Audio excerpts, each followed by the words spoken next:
minutes.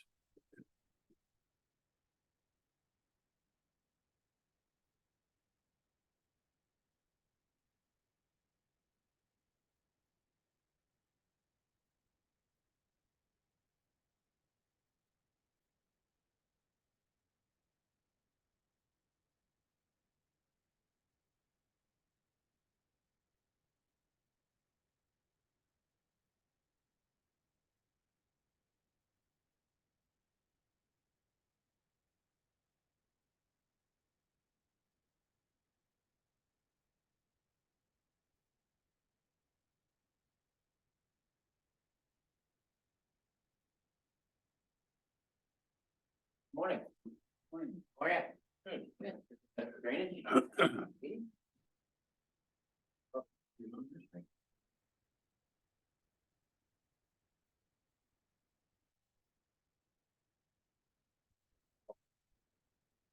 Okay.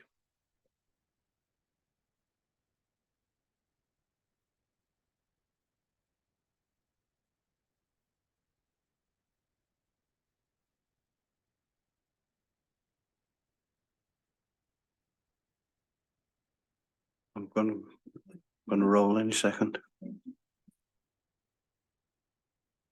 Good morning, everyone. I'm going to call this meeting to order at 9:30. Can I have the adoption of the agenda, please? That the Council of the Municipality of West Elgin hereby adopts the agenda as presented.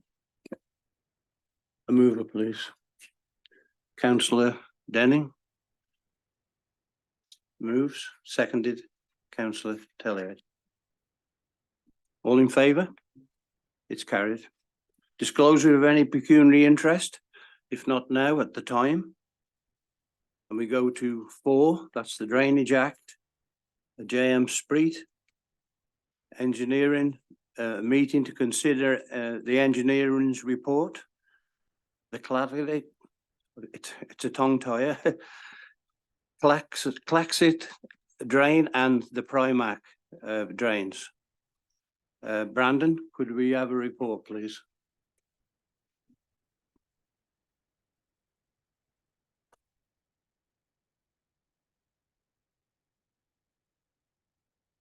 So everyone knows me. I'm Brandon Widner. I'm with Spreets out of London.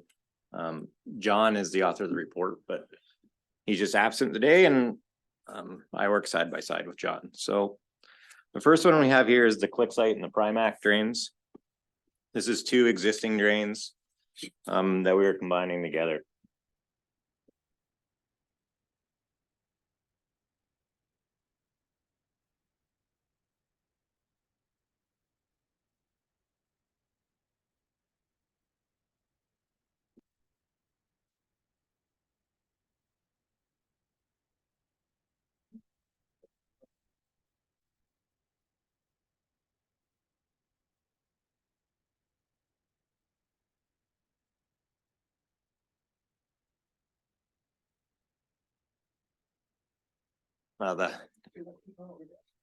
That's the main owner. We just get making people comfortable.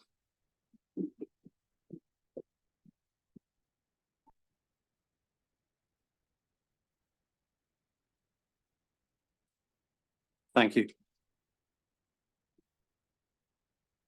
So as you can see here, we have 2 drains. This is located in the north part of the township. We're looking at Johnson Line, Morrison Road, Henry Road area.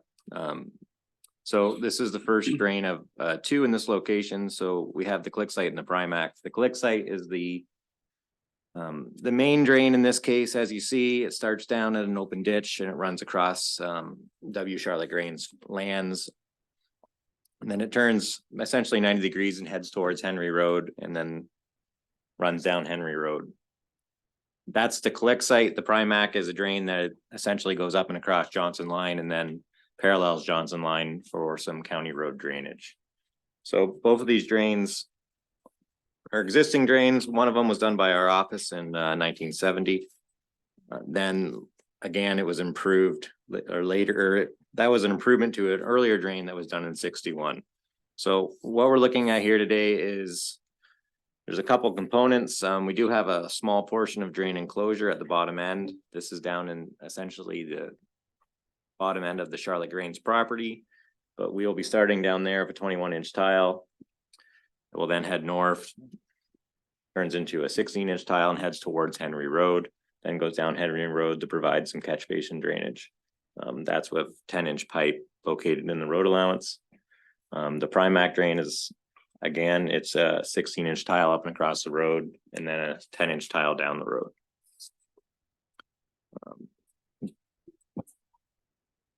These drains were designed to 1.5 inches design coefficient. There wasn't an ask for enough size. We are boring the county road. Henry Road will be open cut. The total cost of all the works is approximately $203,000. And it is divided out among the schedules. You will see that there is a portion that's non-grantable.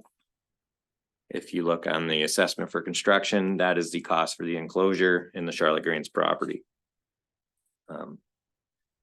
But I believe, Tom and John did most of the legwork on this, and I believe most of the owners were present on each of the meetings. So I guess if anyone has any questions, I'd be happy to answer them now.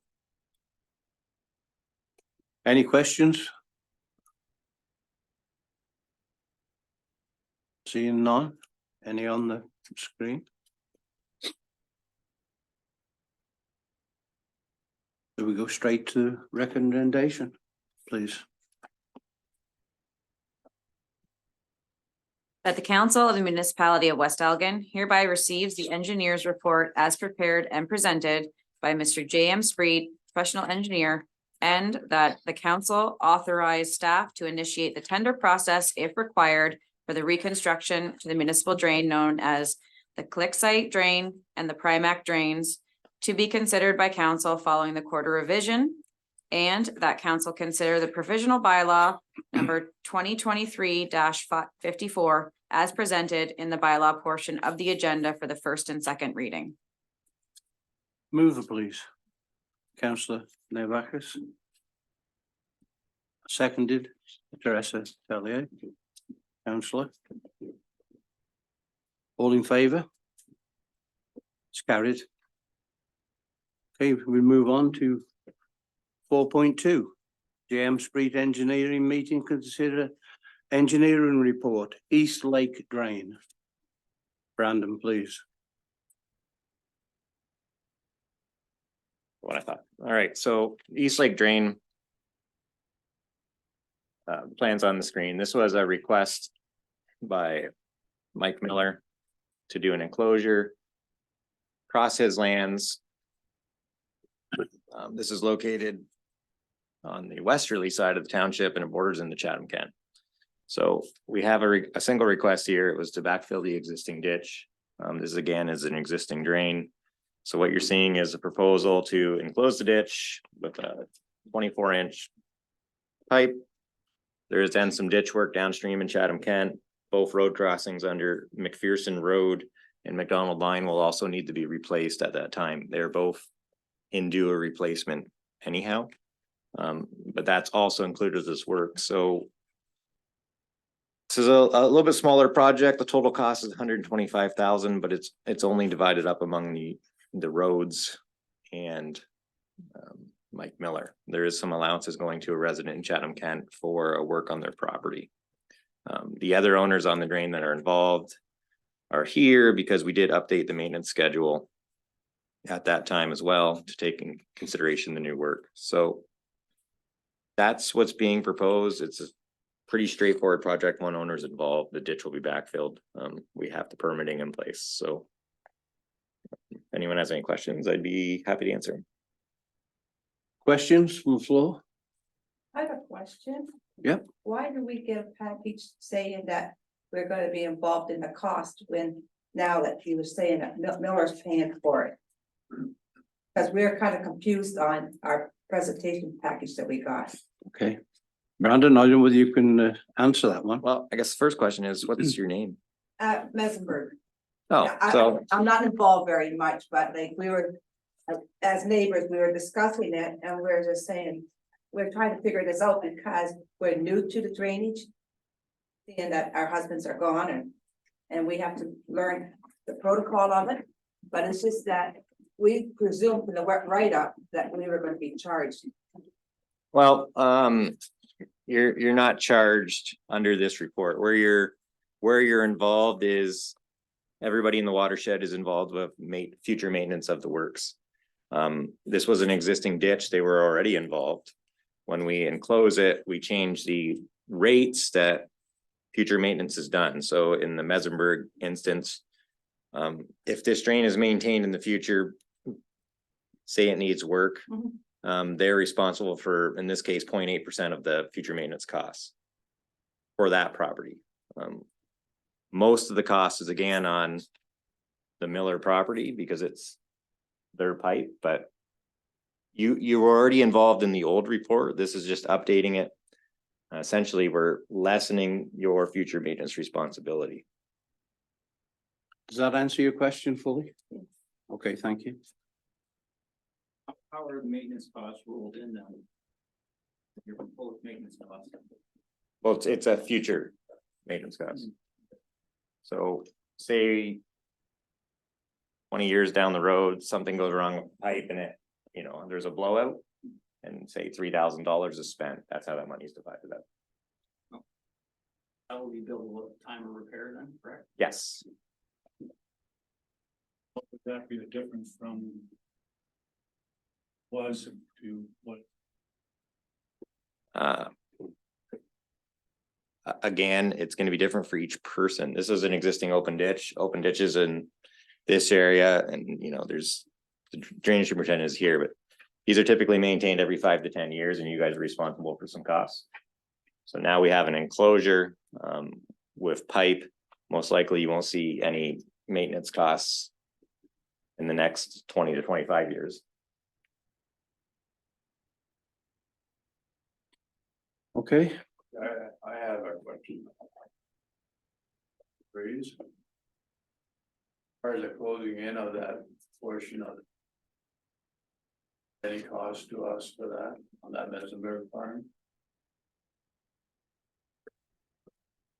So the only person assessed that's an actual landowner on this is the Ontario Limited Company operated by Meg Miller. Everybody else is just involved in future maintenance. There's an allowance given to a Smith property in Chatham, Kent, but nobody else is responsible for costs under this report, just future maintenance, which. okay, thank you. So we go to a recommendation, I think, please. That the council of the municipality of West Elgin hereby receives the engineer's report as prepared and presented by Mr. J.M. Spreet, professional engineer, and that council authorizes staff to initiate the tender process if required for the reconstruction of the municipal drain known as the East Lake Drain to be considered by council following the quarter revision, and that council consider the provisional bylaw number 2023-55 as presented in the bylaw portion of this agenda for the first and second reading. Move it, please. Councillor Tellier, seconder. Councillor Denning, all in favour? It's carried. Okay, for 4.3. J.M. Spreet, professional engineering, meeting to consider engineer's report, the right drain. So next one up's the right drain here. The right drain is immediately adjacent to East Lake Drain. It's located just east, same farm. Essentially same request. They want to backfill the existing open ditch. This is again a previous drain. It's a drain that was constructed in 1955. It's been maintained many times since. We're proposing a 24-inch pipe. This time starting at Silver Clay Line, it goes approximately 434 meters into their lands. It will then remain ditched through the woodlot in that property. So very similar to the last one. It's slightly more money to the landowner, but total cost of the work $138,000. It's again everything's assessed to Mr. Miller. There's an allowance given to a Donkers property for We have to do a small clean out downstream of Silver Clay Line. Also Silver Clay Line, we will be replacing the pipes under it. Very similar to the last one, it's and very similar owners, we're in the same farm. Okay, any questions on that one? Yes, Yes, I have a question on that one on the Mesenberg farm. Noticed that we were assessed about 30 some. They told me. Farm many years ago, and thought they had their own. That I'm doing that. Water. And Harry told me there's a small portion of it. That's what we- So I guess where are you referring to this $33,000? I'm not exactly sure what this drain is running, I was talking about. So the drain is south of your farm and Mike Miller's farm. We've attributed a portion of your property, in this case, I would call it the southeast corner of your property. Drains into this ditch. So I've assessed you 6% of the future maintenance cost of this pipe. You're assessed for 11.6 hectares. 11.6 hectares.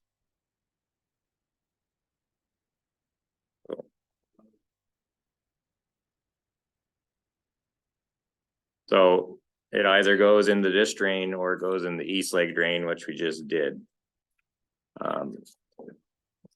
You know, we go by the previous reports and what we were given. So this is again, just referring to future maintenance costs. Mr. DeVries isn't assessed under this report. He's just assessed for future maintenance. And your current maintenance assessment is 6%. So if you've drained water, let's say, drain this back corner into the East Lake drain, you would then have to buy those acres into the East Lake drain. Doesn't matter if it was formerly going the other way, it's still. You have to pay one way or the other. So within these, The way the land falls, yes, that's the way that. it's whatever way. There's two directions. There's you pay for your surface water and your subsurface water. So if you've tiled this portion to the East Lake drain, Yeah. then you'd have to buy into the East Lake drain.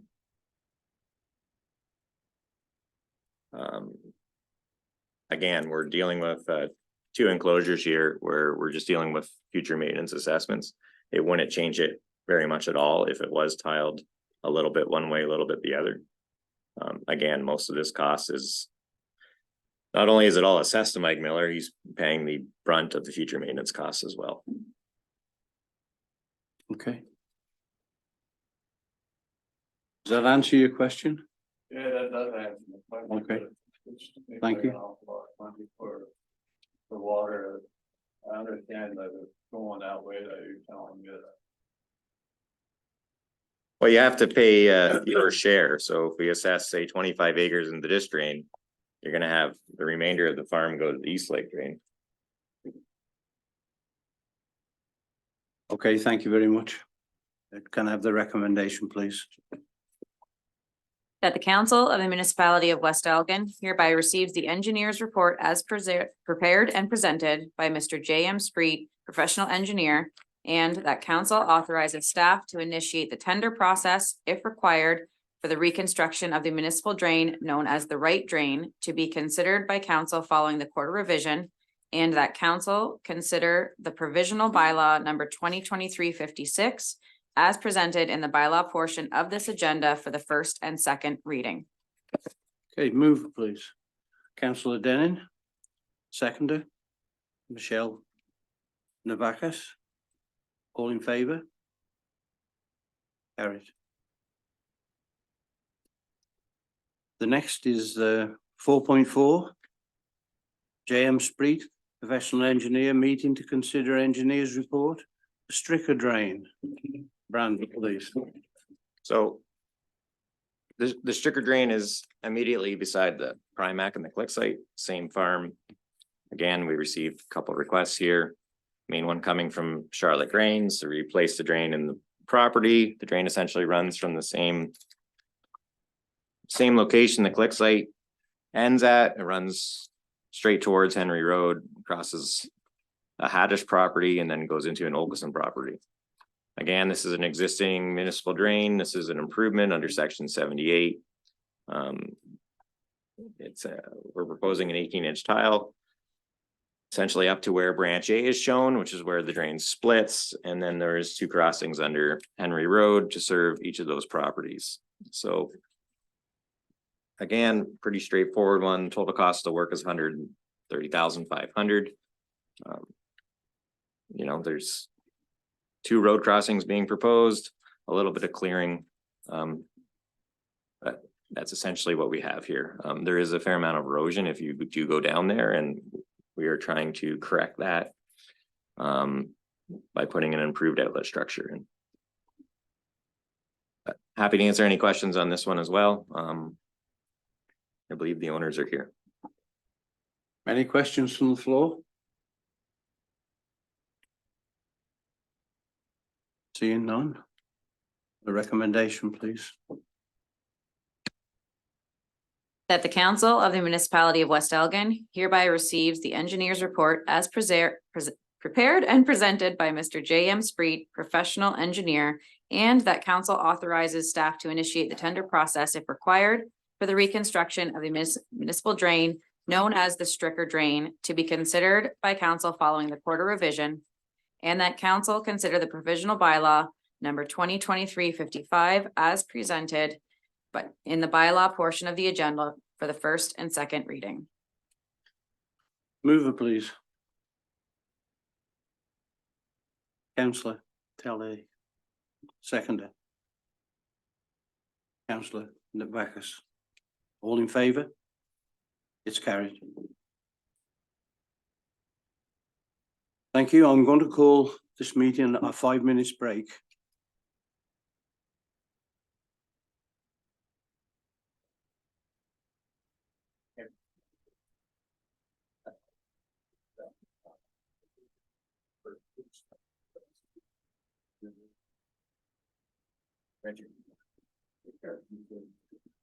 See you, Richard. Oh, thank you.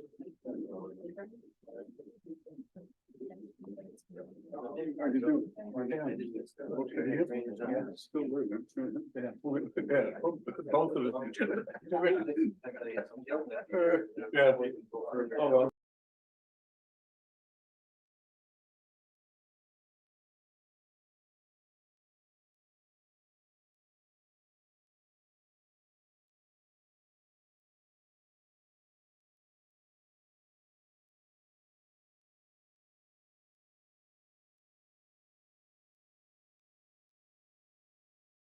We're going to carry on with the meeting right now.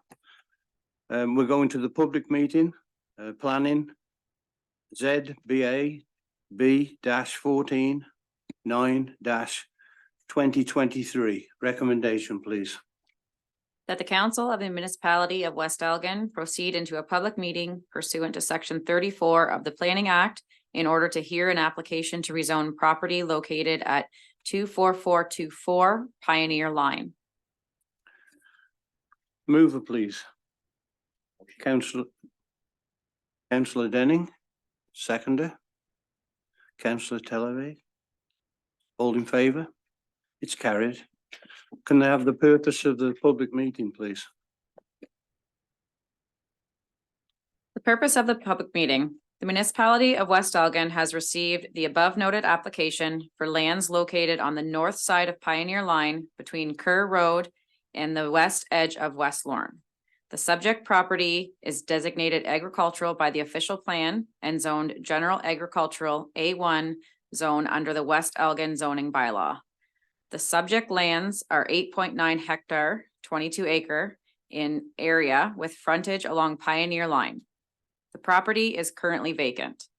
The applicant recently purchased the property with the intent of constructing a new dwelling and establishing an agricultural related business on the site. The company designs and manufactures lift kits for field sprayers. a site-specific zoning amendment is required to, one, establish a definition for agricultural related service use. Two, add agricultural related service use as a site-specific permitted use. And three, establish supporting provisions to regulate the use. Okay, 5.2 zoning amendment application. D-14 9-2023. Recommendation report. Planning report 2023-22. Welcome, Robert Brown, planner. Could we have a report, please?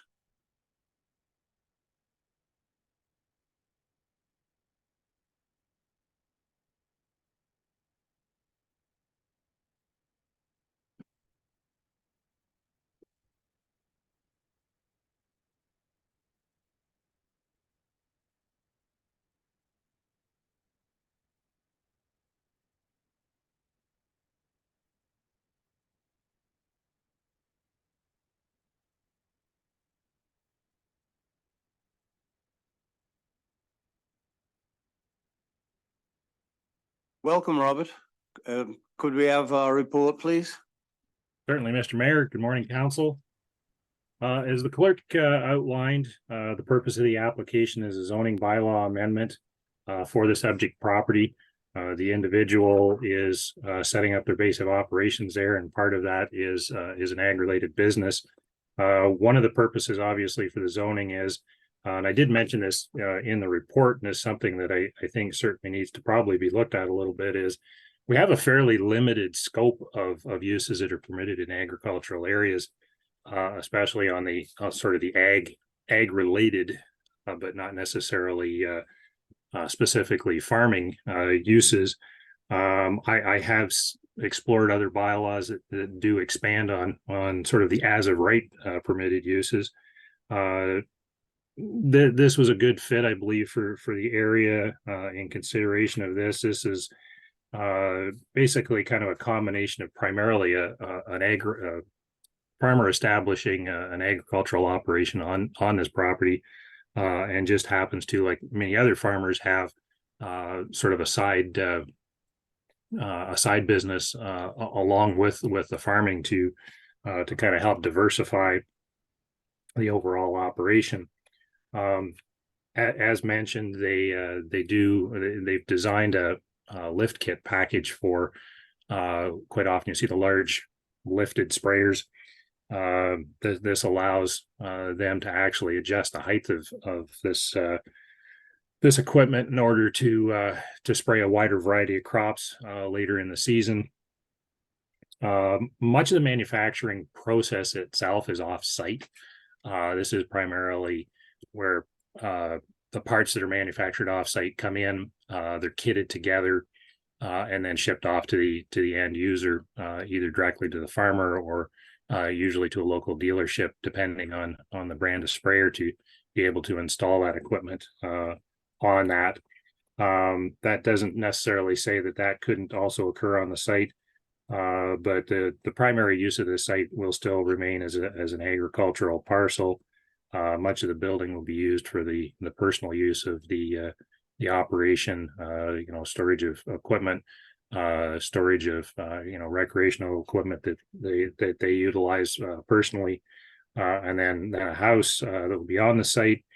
There was a little bit of communication that we received from directly from one of the neighbors, and I believe also there's another neighbor that is attending virtually as well. Obviously, with the introduction of anything that is not sort of your traditional agricultural operation, there's certainly some concerns with increases in traffic or noise, or certainly the outward appearance of the business itself. The applicant did reach out to one of the neighbors, and as I understand it, was able to give them a better understanding and hopefully quell any of the concerns that they might have going forward. We have also kind of scoped the zoning as well. This is not sort of a full-blown allowance for the entire use of the building.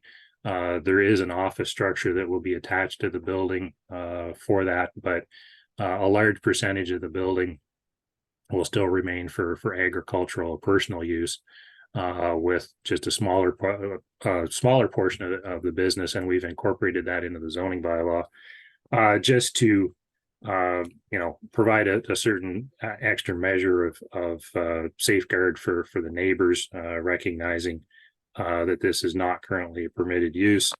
The applicant, and this was included in figure 2 of the report, did show kind of an aerial view of the proposed position of the building. And one of the best ways to kind of quell any impact on a neighbor, obviously, is to increase your setback considerably from those neighbors.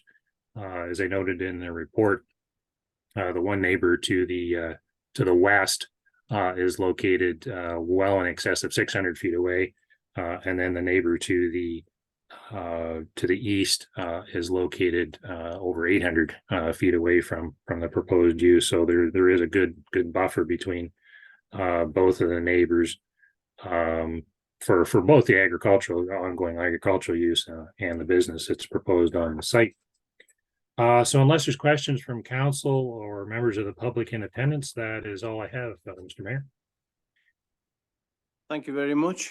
I have a question from council right there. Good morning, Robert.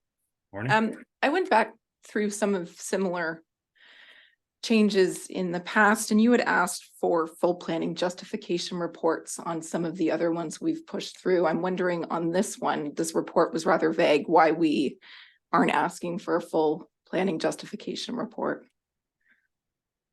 So sometimes a full justification report isn't necessary. You can focus more on just sort of what the specific request is. Say, for instance, if we were looking to introduce something that was a lot larger scale, and say a standalone, if it were an ag-related, commercial ag-related industrial simply on its own, there would be a need to kind of escalate the review process.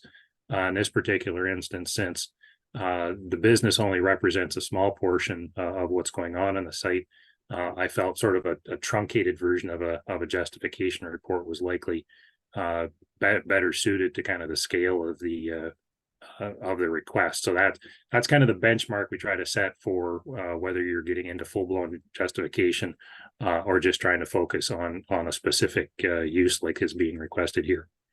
And then my second question was, it sounds like we're putting in a warehouse space, which usually includes shipping, receiving, lighting. A lot of those things would fall under commercial by nature, and I realize it's only taking 10% of the building. I'm just wondering why commercial zoning wasn't something we looked at instead. A shift to commercial zoning, then you're starting to get into kind of back to your initial question about full-blown justification. In anything out in the agricultural area very much has to be ag related.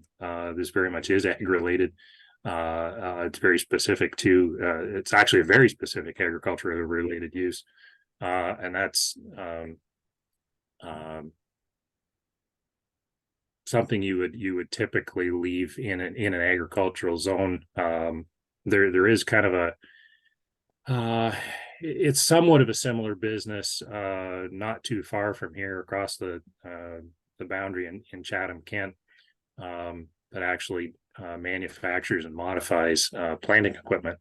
It started out probably pretty much like this business, very small scale, and it's grown over the years, but it has remained in an agricultural zone because it's an agriculturally related use. If we were departing from that, we probably wouldn't be having this conversation, but certainly if the scale of this business were to increase, we may look at that again. If there was more, if they were including non-ag related items in it, certainly we would potentially look at commercial, and not necessarily to put words in your mouth, Counselor, but sometimes I know that question gets asked from a taxation standpoint, and generally the tax aspect of this will be sorted out by MPAC based on kind of the use. There there'll likely be sort of three assessments, I suspect, of this property, first being agricultural, second being residential, and likely a portion of this will be, despite its agricultural zoning, will likely receive some form of commercial or industrial assessment, simply based on the use. But again, that'll be up to MPAC to make that determination. And then, sorry, Robert, just a final question. I think you've kind of covered it. So most business owners would want their business to grow. So if this business does grow and take up more of the space, there is an opportunity to go back and readdress the proper zoning. Certainly, if they need to increase the scale the business grows, we can certainly revisit it at that time, and there may be additional requirements that we have to look at that time. But I think it's best usually to start out, and this is a concern that I think was raised by one of the neighbors.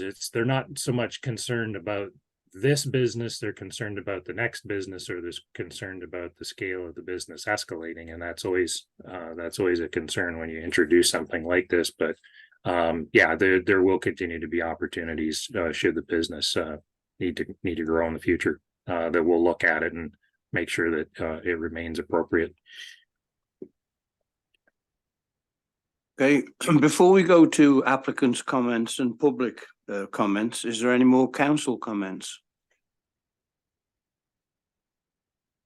Okay, so applicant comments, is there any?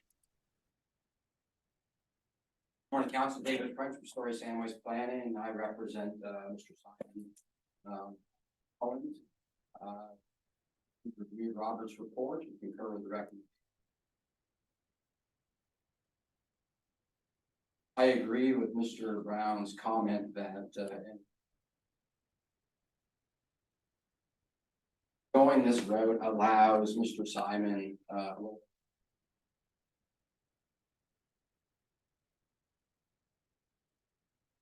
definitely, when you look at policies,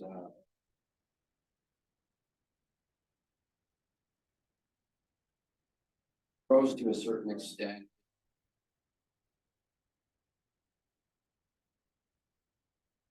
The way that the zoning is tailored right now allow.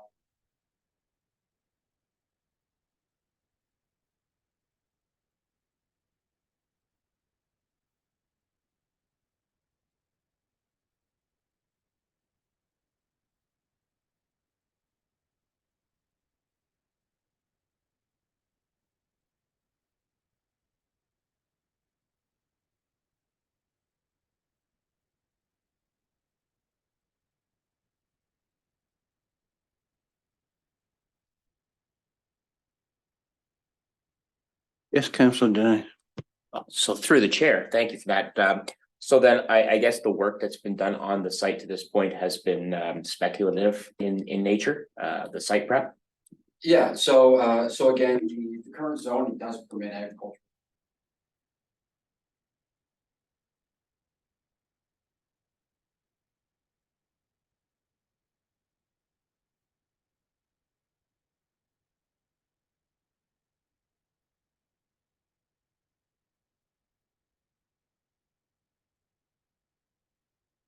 So yes, speculative, perhaps.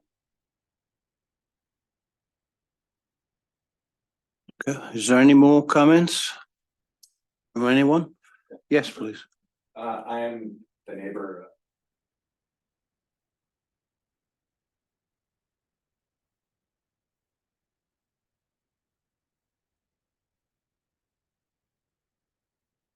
Buying a nice little property and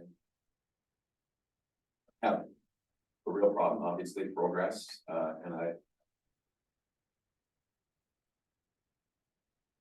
factor to spray the field and everything.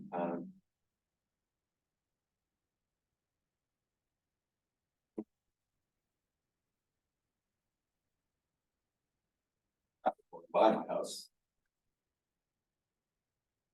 It's an hour, so it is a dangerous spot, so I do worry about trucks turning and the traffic. A better voice of concern or? Yeah. Or not to be heard, so. Well, yeah, thank you. But you will have the opportunity, if it did expand, to say your piece again and bring that to our attention. So thank you for that. Is that it? Okay, I think we'll go for the recommendation, please. That West Elgin Council hereby receives the report from Robert Brown, planner, regarding zoning bylaw amendment application D 149/2023. 24424 Pioneer Line Recommendation Report, Planning Report 2023-027. That West Elgin Council approve the zoning amendment for the subject parcel on Pioneer Line to 1, add a definition of agriculture-related service use. 2, rezone the subject parcel from general agricultural A1 zone to general agricultural special regulation 9 A1-9 zone to permit an agricultural related service use as an additional permitted use. And 3, establish site-specific regulations with the A1-9 to scope the size of the proposed agricultural related service use. And that West Elgin Council consider the bylaw to amend the zoning bylaw as presented in the bylaw portion of the June 2023 council agenda. Hey, can I have a mover, please? Councillor Denning, seconder. Councillor Tellier, all in favour? It's carried. Thank you. Okay, we go to 6, adoption of the minutes. Recommendation, please. That the minutes of the regular council meeting on June 8th, 2023 be adopted as circulated and printed. Mover, please. Councillor Tellier. Seconded Councillor Navakis. All in favour? That's carried. Any business arising from them minutes? Seeing none. We go to point 8, the consent agenda. Again, a lot of reading. Do you want me to go through it, or have you all read it through? You've all read it through?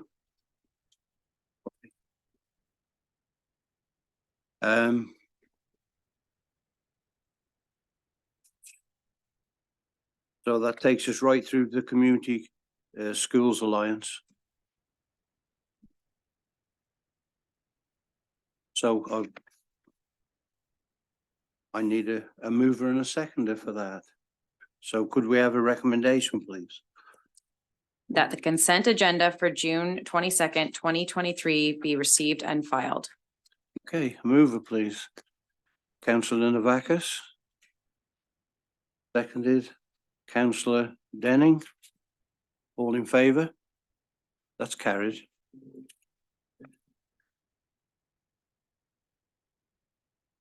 Okay, so we move right on to 9.4. Municipal drains. Section 78, appoint engineer, Lambert drain. There's a recommendation for that one. That the council of the municipality of West Elgin hereby receives the report from Terry Toshuk Clark regarding the appointment of an engineer for the Lamont drain, and that the council hereby appoints Spreet Associates Engineers and Architects to prepare an engineer's report for the Lamont drain. Okay, a mover, please. Councillor Navakis, and seconder, Councillor Denning. All in favour? It's carried. 9.5, operations and community services for Glasgow Trailer Park changes. Lee, please. Good morning, Mr. Mayor and members of council. So I think everybody's had a chance to review the report. This is simply just currently at the trailer park, when you come in at the first main intersection that you come to, there are two service sites there, T17 and T18 on the attached map. And those sites were put in many years ago. They do have sewer connections to them, but the servicing for those two sites, for whatever reason, was put right up at the front along the street. Probably part of that is that obviously, 20 or 30 years ago when that was put in, trailers were, 15, 20 feet long, right? And now you have these trailers that are 30, 40 feet long that are coming in. Services usually for trailers are at the back. So that poses a problem because now they can't reach from where their services on the trailer are to where the services at the actual site are. The second thing is that with the length of the trailers now, on the map, this is our Port Glasgow map that we use, just to show where the sites are. It is a little bit misleading because those two sites, it looks like there's quite a separation of almost a full site in between T17 and T18 and those sites at 81, 79 and 77, but that's certainly not the case when you back a large trailer into one of those transient sites. That trailer can be right up within, 7 or 8 feet, 10 feet of the front of those trailers that are behind on those sites at 77 through 81. So, I've had a discussion with park staff and we've looked at the number of times that those two sites were utilized last year during the 2022 season. There would be a slight financial loss by not utilizing these two sites in that it's $5 more per night for a site has a sewer connection versus sites that do not, that are just water and hydro. But certainly when we went back and looked through last year, all of the weekends that those sites, or the times that those two sites were utilized, there were other open sites within the park that those, so it's not that we didn't have room for the people, it's just that it wouldn't be a fully serviced site. So with the food booth opening back up, there's going to be increased traffic down to that area, which is to the right and down that side street. And, we've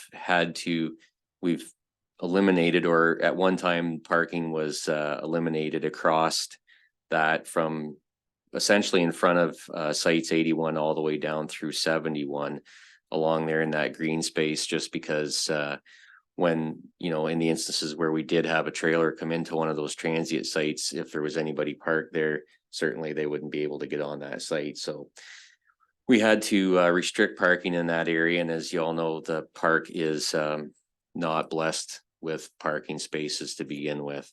So the additional parking, if we were to stop using sites T17 and T18, we wouldn't eliminate them completely. We would basically put a small flower bed around them, bring them down so that the water and the hydro and things were still there in case of a special function or something like that. We would still be able to connect. We would still have hydro to use, water to water the flower beds, whatever.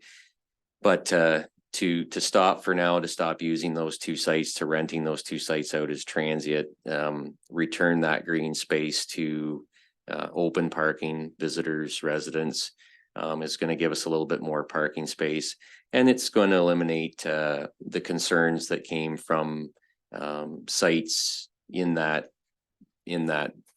row right behind, where when you have a trailer, they have trailers right behind them, and then you back a trailer in that's directly in front of them. So now, and then they have a trailer on both sides. So now you're essentially, you're having to walk through somebody else's area to come into your own site. So like I said, it was, I spoke with park staff and we kind of collaborated on it, and that was what we felt would be best. I'd be Okay. happy to answer any questions if anybody has any. I did have some complaints over that. And now I realise, if you're opening the booth again and how congested that can get, that you do need extra parking there. I think they were just worried that the people that they got in touch with me thought they were going to lose $2,000 in revenue in the year, but it's also an awkward place to get into the booth. There's only room for 2 or 3 cars there. And if the person's going to make any sort of little bit of a profit there, then cars have to be able to pull in reasonably easy.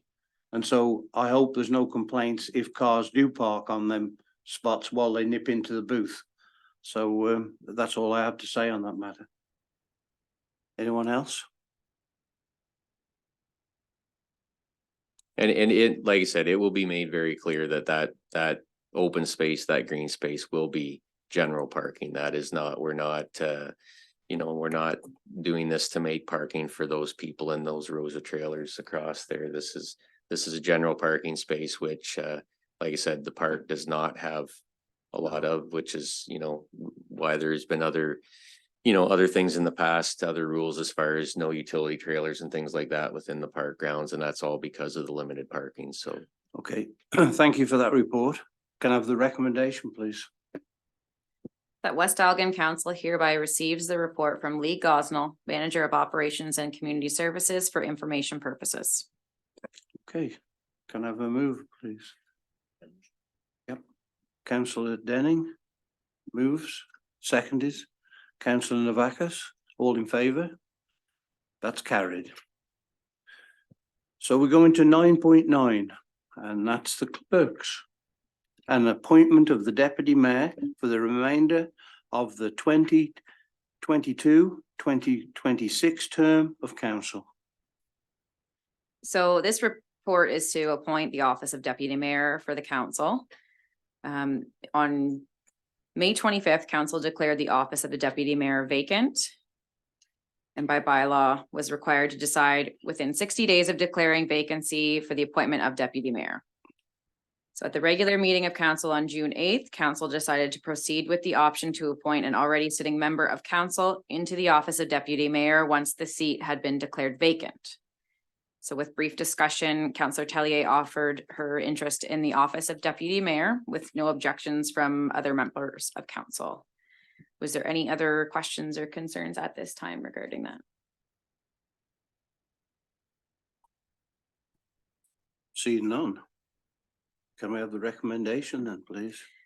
That the council of the municipality of West Algon receives the report from Terry Tostruk, clerk, regarding the filling the vacancy of the office of deputy mayor, and that council consider the bylaw to appoint Councillor Tellier to the office of deputy mayor for the remainder of the 2022 to 2026 term of council as presented in the bylaw portion of this agenda. And that council of the municipality of West Algon direct the clerk to provide a report to declare the seat vacant of councillor vacant at the next regular meeting of council in accordance with section 2621 of the Municipal Act. And that council direct the clerk to provide a report detailing options to fill the vacancy of the seat of councillor for the remainder of the 2022 to 2026 term of council. Thank you. Kind of. Councillor Navakis moves. Councillor Denning seconds. All in favour? That's carried. Okay, so we just move straight on from that and go to finance administration. West Elgin Strategic Plan Survey. Magna, please. Okay, Mr. Mayor, good morning, council. So this is, we're moving on to part 2 of our strategic plan. Our very first training session, not training, but kind of overview session of strategic planning took place on May 11th with Jennifer Kirkham. The idea was to collect the information from council for the upcoming survey. We have been able to come up with the survey. Staff was reviewed the survey, provide additional comments. Now we're flipping this survey to council for review, and if council has any additional information that feel it should be included in the survey or comments or and items that you would like us to remove, please let me know, as the idea is to have council approval for the survey for at this meeting, and then the plan is to publish the survey and bring it to the public first week of July for timeframe. We're thinking 4 to 6 weeks, considering now that it's summertime. A lot of people are going away, taking vacation. We might extend it to end of August. Okay. Yes, Councillor. I was wondering for question 3, where it says which the municipality of West Elgin be focusing on, select all that apply. Is there any way we could have them rank them? As opposed so that we can get a clearer idea of what issues are at the Okay. top 3, because I would check most of them. That's not going to be very helpful. And then I was wondering if number 4, if the municipality was to focus on recreation services, it's misleading because we do focus on recreation services. I'm just wondering if it can be worded a different way.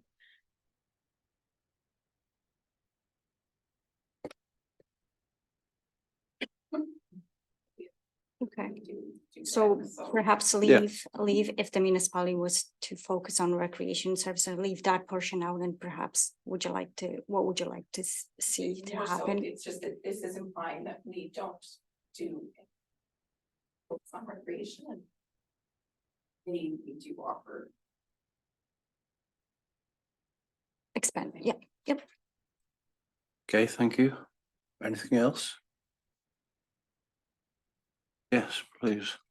Through the chair, number 5 for the housing needed. I don't think people realize what options are even available in our area or could be available. So could we list those out with boxes, or can we expand on that question a little bit?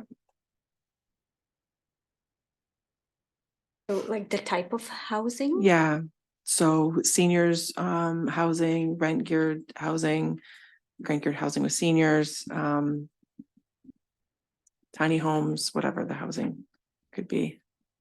Shared accommodations. You want a full range of housing? Yeah, just if you could list it That could out. be, I don't know if that's something that other counselors are thinking or not, but I don't think people realize what options there are.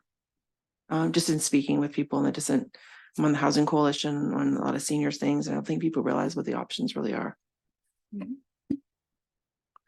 okay, thank you. Yes, Councillor Denny. Through the chair, will there be multiple avenues of distribution of this survey, just to make sure for full impact, and do our very best to make sure that everybody has the opportunity to see and participate? Yes, so our plan is to do the mass mailing, traditional hard copy. Copy of the survey form will be created on our website as well for easy access, as well as we are planning on distributing hard copies of the survey at municipal locations. I know Pool this time of the year is extremely busy. Copies of the survey will be available at the Pool as well as at the municipal office, and perhaps we can talk to several businesses in Rodney and West Lawn to see if there is an option of leaving our survey there. Okay, thank you. I think that's putting it out there pretty widely. Okay. Then I'll have the recommendation for that one, please. That the Council of the Municipality of West Elgin receives the report from Magda Badura, CAO Treasurer, regarding the West Elgin Strategic Plan Survey, and that council hereby is to provide feedback and any additional information they deem relevant for the purpose of the survey, and that council approves the West Elgin Strategic Plan Survey and directs its distribution to the public. A mover, please. Councillor Tellier. Seconder. Councillor Denning, all in favour? It's carried. Humane Society Agreement Extension. Thank you, Mr. Mayor. So another report. So this is continuation of our existing agreement. Things have changed and for our municipality, Vicky, as council remembers, Vicky Kyle provided that service, animal control service for a number of years. That service was discontinued last year. We have approached Humane Society. And basically the first agreement that we signed with them was only for 6 months. As number one, the service was very limited. And basically it was hard for them to kind of judge how busy they're going to be and what the cost of that service really could be. So we did a pilot project for the first 6 months, January to June. Statistics are available in my report. As you can see, the numbers are quite high. However, they are not planning on raising our fees. The fees will remain the same. So for the first 6 months, the fee was $5,000, and now we're signing another agreement for 18 months for $10,000 per year. So there's no increase in our fees. However, we're adding additional service, which if used will cost our municipality extra beside of what we pay currently. So that service, so it's included in our proposal, and it's option B, which is canine pickup. So basically, we have been in a situation that residents found dog and were unable to deliver that animal to London. And at that time, our bylaw service was not available, as our bylaw tenant offers services only twice a week. So in this type of situation, what we did in the past, we asked OPP to assist us. However, we are extremely discouraged by OPP not to use their help for animal control. So we have no choice but to enter another agreement with Humane Society and ask them to offer that kind of service. So if there is a need after hours or on the weekend that there is a loose animal, and it has to, and this situation has to be taken under control, they will inform the municipality. We have 24/7 contact information with the person at the municipality that would provide them authorization to use that service, and they will come and they will pick up the animal and put them, take them to London. So. Okay, any more questions?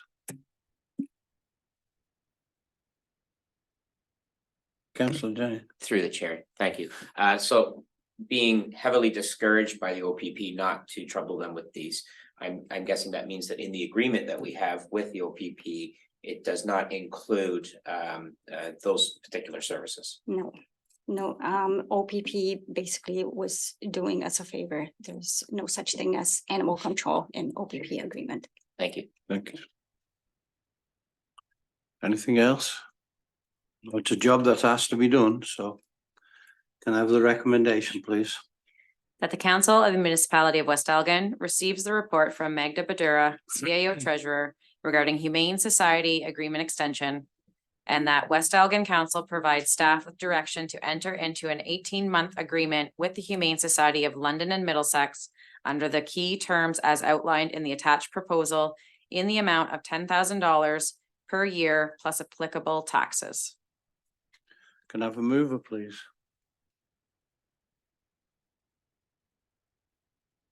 Councillor Denning, seconded. Councillor Navakis. All in favour? It's carried. Go to 10, which is accounts.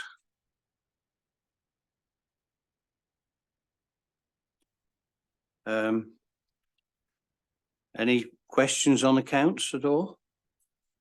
or you've had them already answered? Could I have the recommendation, please? That the mayor and treasurer are hereby authorized to sign payment voucher number 6A amounting in $195,038.78 in settlement of general, road, water, and arena accounts, including EFT number 6764 to 6798, online payments number 1183 to 1188, and payroll PP 12. Okay, and the old question? Do we have the money? Yes, we do. Okay, can I have a mover, please? Councillor Navakis, seconder, councillor Tellier, all in favour? It's carried. Okay, is 11, consideration of items requiring discussion. So the first one is Elgin International Club, request for a letter of support. Is there any, who wants to speak on that one? Yes. I can, as we are having a fundraiser on Saturday for the Fair Board. I do know that the Elgin International Club has been faced with some challenges, so the size of the capacity that they're allowed to bring in has shrunk, which affects their business, so offering a patio allows them to bring in more people and more sales, so fully support this recommendation. Okay. Anyone else? It seems like a good thing anyway. So we'll go straight to the recommendation for that one if there's no more questions. Thank you. That the council of the municipality of West Elgin direct staff to write a letter of support for the events as requested by the Elgin International Club. Okay. Mover, councillor Navakis, seconder, councillor Tellier, all in favour? That's carried. Electronic miscible signs. Nighttime lighting. I presume some people couldn't get to bed, is that what it is? Through the chair, yes, so we, as soon as the request came to the municipality, the issue was rectified. And I know, haven't seen it, but I know that the signs are turned off as of 10 p.m. Yeah. And we've also adjusted the brightness. Hopefully it helps, but by all means, if there are any concerns, please let us know. We'll try to accommodate public as much as we can. That should certainly be a help to quite a lot of people, I would imagine. And yeah, nobody's heard no more. Through the chair, so who brought it to Magda and to council? Yeah, no, I haven't heard anything more other than thank you. So that 'Cause must I be, guess it was like a little bright at 2 a.m. when you're getting up to use. the so that restroom, must be yeah. good. Yeah. Okay, thank you. So thank you for that, and so quickly, so thank you so much. No problem. Okay, so 11.3 Rodney Park Committee requests for members. I just want to say one word on this. You know, to have two councillors, and I saw on the write-up a request to have Lee on there too. I think that's rather a lot to start a committee off. That's my personal thing. I think, you know, it would be nice if they started it off and then we come on board after, but councillor. It's like you're reading my mind. I think this is a wonderful initiative. I appreciate their effort. I did ask and look into it. The park in West Lauren was community driven. I am wondering at this time if it is necessary for two of us and staff to be sitting on. I think it's moving it forward and then joining. Yeah, I agree with her. I think it's a grand thing and a grand thing they're doing, and I'm for it and behind it 100%. But I think we have to go about it in the right way. Councillor Denny. So through the chair, certainly, I can appreciate those concerns. I think that the thought here was because of the scope of the project being something that well may include moving playground equipment, parking lots, possibly discussions about moving a cenotaph, possibly discussions about washrooms, possibly discussions about changing the wading pool into a splash pad, and possibly eventually redesigning the track. There's a lot of pieces to this, and I think that the committee just felt that they wanted to have as much input from as many people to make sure that everybody's concerns were heard. That being said, certainly one counselor on this committee would be fine. This isn't, I don't think that they're asking for this to be a committee of council, just a blessing of the municipality to allow them to do their work. And I think the idea of certainly having staff involved to hear their concerns and their input is certainly important too. So I think they just wanted to make sure that they were being as inclusive as possible. Yeah, I've never heard anything negative about it at all, only positive, only good things. And I think it's a grand idea. And if they don't get started now, or sooner the better, so it's nice to see somebody not just talking about it, they're going to act on it.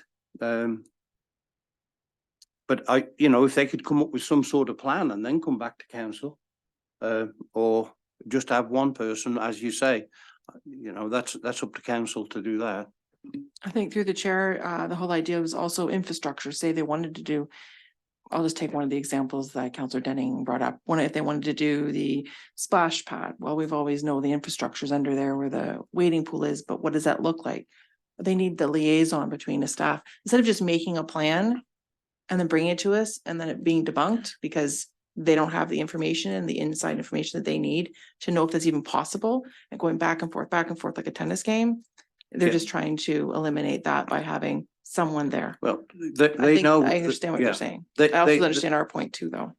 They know very well, and I'm pretty sure that they could go to Lee and say, look, Lee, this is what we got, and he'll say that is an idea that can't go on because of this, or yes, it can. And I'm sure he'll offer that advice without putting him on the committee. And I'm sure that advice will be there, every question they ask, with no problem at all. Through the chair. Lee, would that be right or not? You'd offer advice, wouldn't you? Yeah, certainly staff will offer advice whenever requested. Thank you.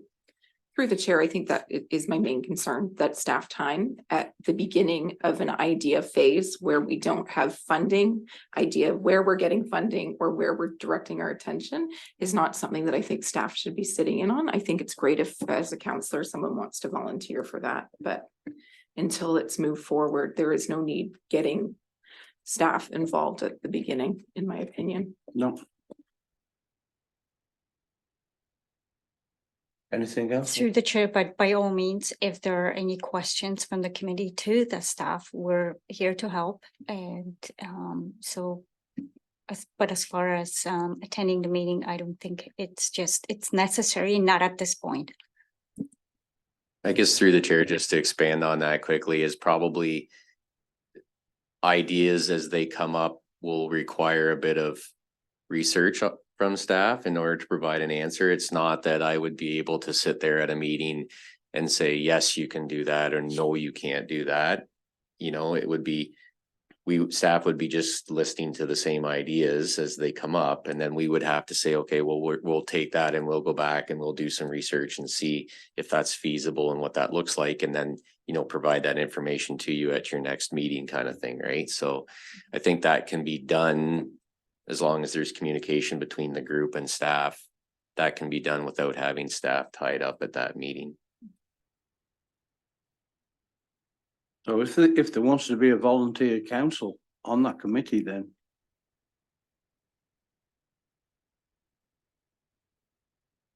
that's up to. Through the chair, just in light of all of that information, I would propose an amendment to this recommendation to simply include one representative of West Elgin Council to participate. Not suggesting for a moment it needs to be me, just saying that we can adjust this to one for this point in time. Yeah, I personally can't see anything wrong with that. So let's put it that way then. Could I have that recommendation, please? Or do we have one for that? Yes, we do have a recommendation. So maybe that we could put one person on.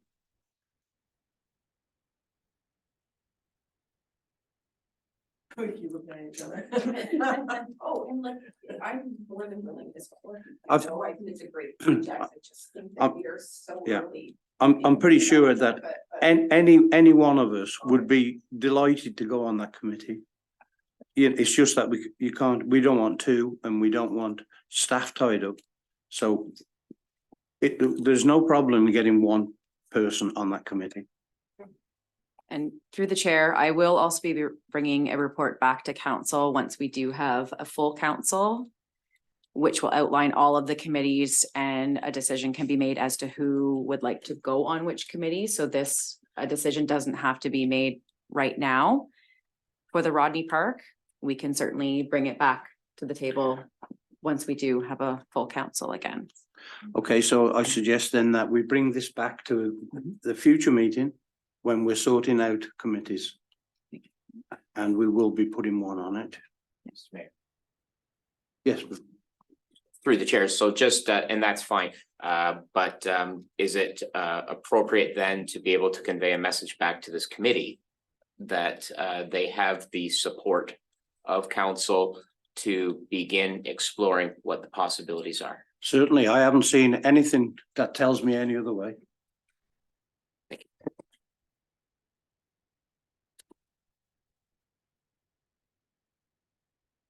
Okay, so we go over to 11.5. Oh, okay. Oh, 11.4, expansion of seniors active living centres program. A call for proposals. Anybody got anything on this?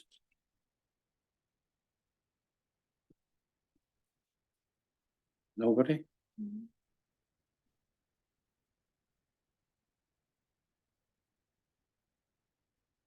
No, there's nothing on that. Okay, so we go to 11.5. Municipality of Brook Alveston, expression of interest, 4 counties transit services.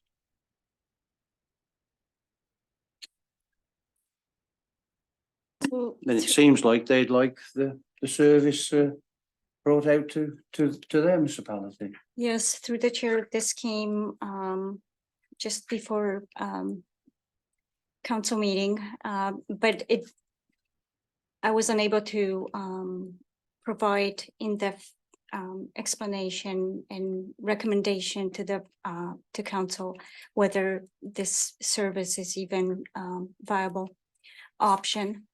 I will be bringing report to the transit committee on Monday with and recommendation will follow. Yes. Through the chair, just speaking to that, I think when I first read that, my concern is that already within the services that the areas we're servicing, No, we in this meeting have already had conversations about the amount of time our seniors are spending on the bus. So I'm a little hesitant to be adding yet another further away municipality. I understand how great the service is, but it was a little concerning. yes, absolutely. So I had quick discussion with both of our bus drivers. We went through, so day programming at the hospital is the biggest concern, as we have residents, or I should call them clients, that sit almost 2 hours on the bus just to get to the day programming. You know, adding additional clients from outside of our catchment area it's just impossible. We cannot exceed 2 hour time period on the bus. It's not good for residents or clients or even the bus drivers. I don't think bus drivers will be able to make it on time. And that puts them, for both days, Wednesdays and Thursday, they would require to work close to 10, 11 hours. Okay, so, well, we have a recommendation that we receive this letter, so can we have that recommendation, please?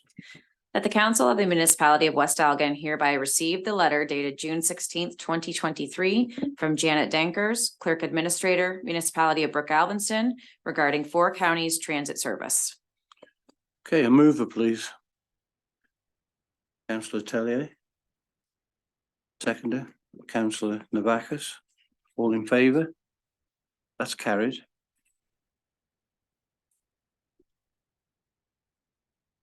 Council inquiries and announcements. Notice of motion. And then we'll go to 12.1.1. Councillor Navakis. Discussion of council meeting starting times.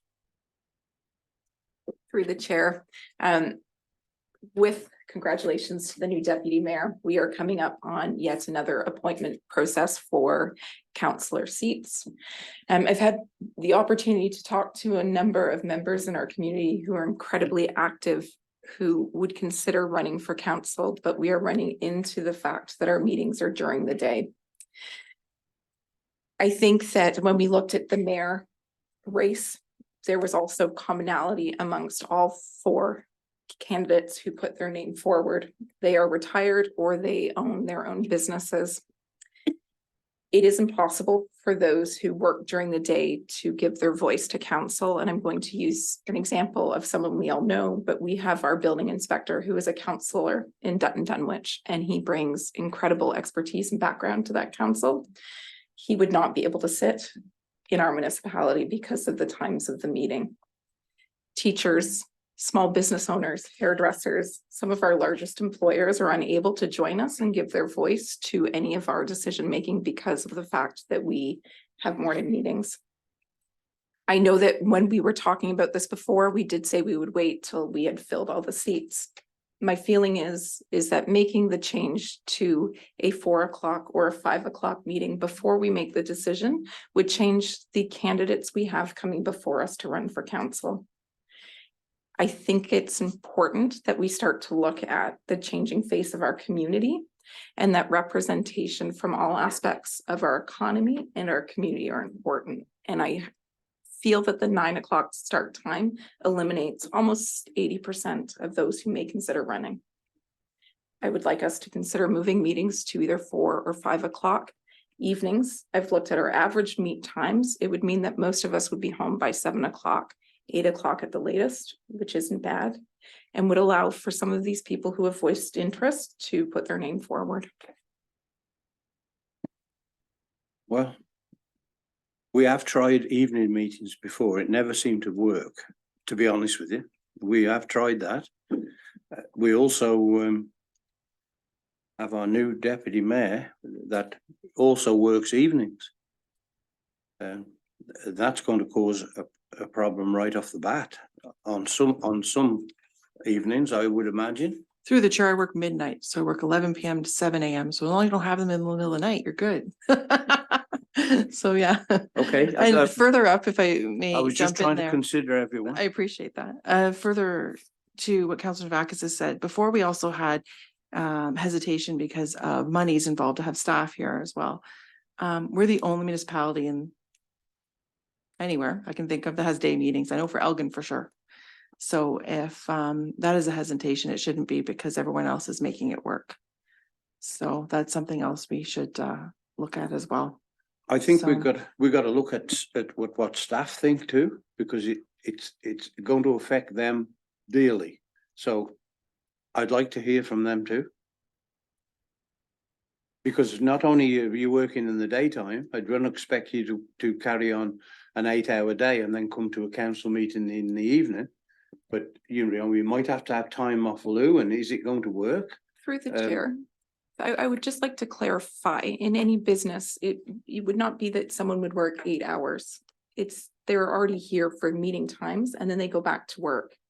they shouldn't then stay in the evenings to make up for their meeting time. This is their job, right? So Mhm. it would be an adjusted day schedule. They're still putting the same amount of time in at the Oh, municipality. yeah, I right? agree entirely. Yes. It, But I was just wondering if this shuffle is going to suit our office.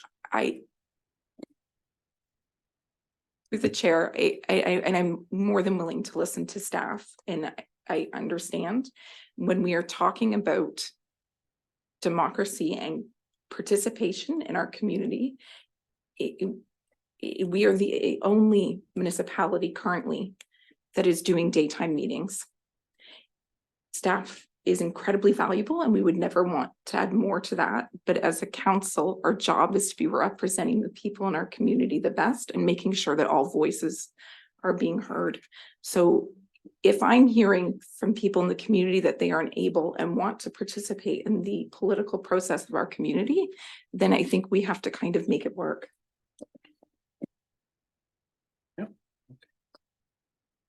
Carry on. Through the chair, just to add to this discussion, I suppose if we were to consider making a change in the scheduling, one of the things that we could do that would be a good compromise would be to be mindful of staff reports and having those as items that would take priority at 4 o'clock to get the staffing aspect of things accomplished before the end of the day. Just trying to be mindful of that, trying to strike that balance. I certainly am not opposed to a 4 o'clock start. I can work with that myself. And if it does allow for more participation, then certainly that's best for the community. And of course, being mindful, of course, our Madam CAO Treasurer and Madam Clerk will be with us through the journey. So being mindful of their willingness to do so, I think that it's something that we could certainly pursue.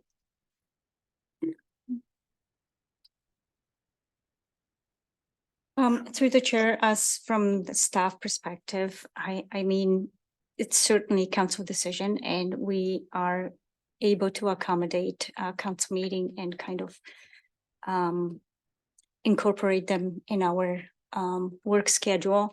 For senior staff, you know, when you, and it's in your job description, attending council meetings is in your job description. So whether we've been very lucky that all these years council meetings were during the day, so there was no impact on our personal lives. However, you know, council meetings are always planned, scheduled ahead of time. I'm pretty sure there will be no issues with staff attending those meetings. So it's certainly council decisions, and whatever you decide, well, we will accommodate you.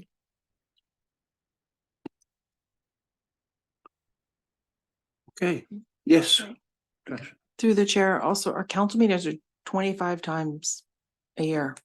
So that's not very many. That's not including budget talks or anything, but 25 meetings here. So yeah, 2 times each month minus July, August, and December. So that's not a huge change. And through the chair, just a question, I think Terry, you'd be able to answer it, that there is no reason we can't have our budget meetings during the day as well, like we can switch. Correct. And if we do have a meeting that is looking like it's going to be 5 or 6 hours, there is ability to plan to move the meeting, isn't that correct? Okay. Correct. Yes. Yeah, and through the chair, I concur with what Magda has brought forward. We know in advance when the meetings are going to be, we know the time, so I can accommodate my after hour schedule. That's no problem. Yeah, okay. Well, I don't have a problem with it. I can manage that.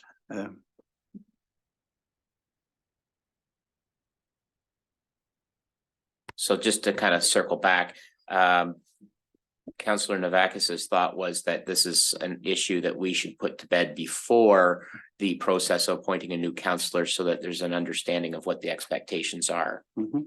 So that being said, I'm very comfortable making a motion to move our council meetings, our bi-monthly meetings to 4 p.m. start or at the call of the chair. Okay, so I have a mover on that, so. Councillor, She made the motion, he amended it? well, we discussed what could happen, so he's made a move, he's moved what we discussed. So councillor Denning, so moved, so now I need a seconder. And that's councillor Navakis, and then I want all in favour. And that's carried.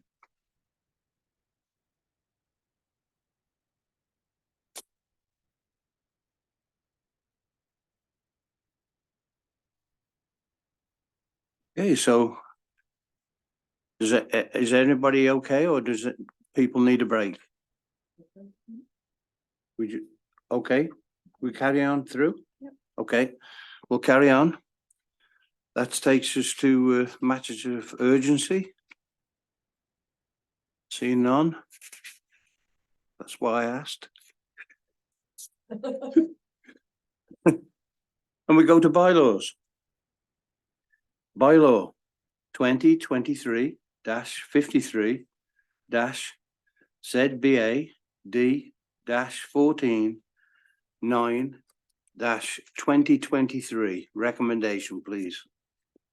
That bylaw 2023-53, being a bylaw to amend the municipality of West Elgin's comprehensive zoning bylaw number 2015-36 for property located at 24424 Pioneer Line be read a first, second, and third and final time. A mover, please. Councillor Tellier. Seconder. Councillor Navakis, and all in favour. It's carried.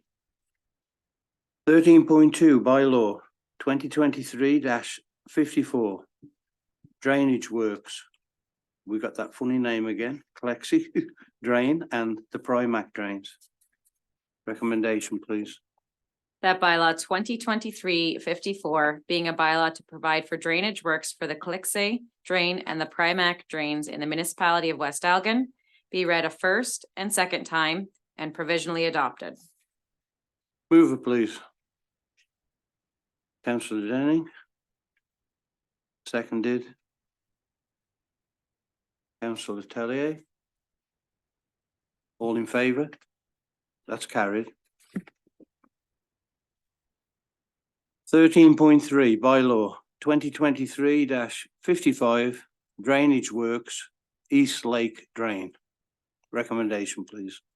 That bylaw 2023-55, being a bylaw to provide for drainage works on the East Lake drain in the municipality of West Elgin, be read a first and second time and provisionally adopted.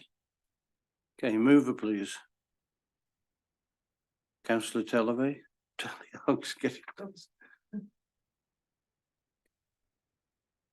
Seconder, Councillor Denning. All in favour? That's carried. 13.4 bylaw 2023-56 drainage works, the right drain. Recommendation, please. That bylaw 2023-56, being a bylaw to provide for drainage works on the right drain in the municipality of West Elgin, be read a first and second time and provisionally adopted. Mover. Councillor Navakis. Seconded. Councillor Tellier. All in favour? It's carried.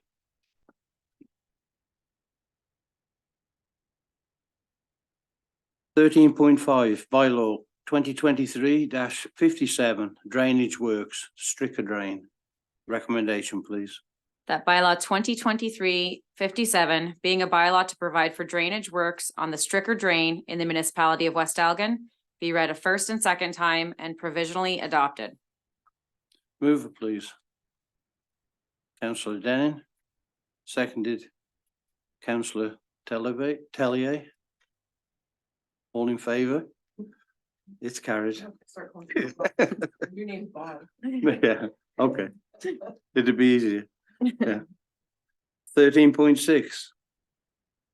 A bylaw 2023-58 agreement for mandatory and non-mandatory service, Lower Thames Valley Conservation Authority. Recommendation, please. That bylaw 2023-58, being a bylaw to authorize an agreement with the Lower Thames Valley Conservation Authority, be read a first, a second, and third time, and a final time. Mover, please. Councillor Tellier. Seconder, Councillor Navakis. All in favour? It's carried.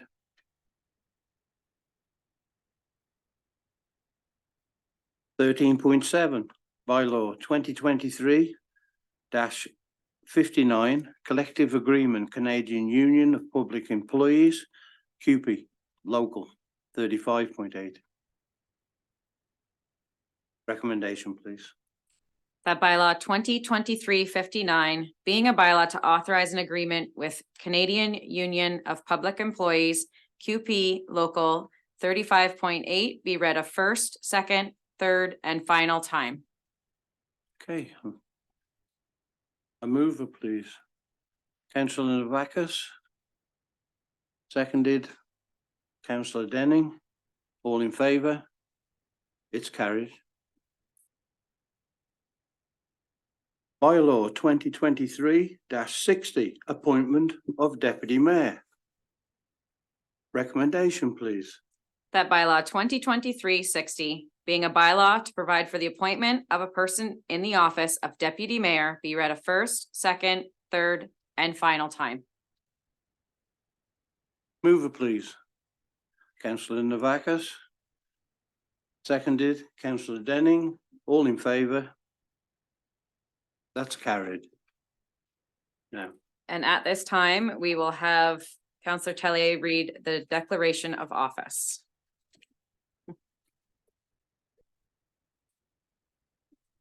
I, Teresa Tellier, having been elected or appointed to the office of Deputy Mayor in the municipality of West Elgin, do solemnly promise and declare that, 1, I will truly, faithfully, and impartially exercise this office to the best of my knowledge and ability. 2, I have not received and will not receive any payment or reward or promise thereof for the exercise of this office in a biased, corrupt, or in any other improper manner. 3, I will disclose any pecuniary interest, direct or indirect, in accordance with the Municipal Conflict of Interest Act. 4, I will be faithful and bear true allegiance to His Majesty King Charles III.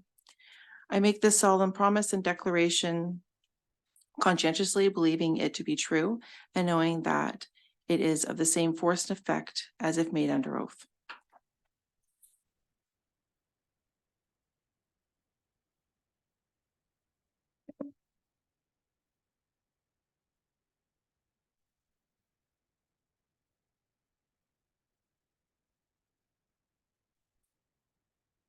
welcome, Deputy Mayor. Thank you, I'm honored. Congratulations.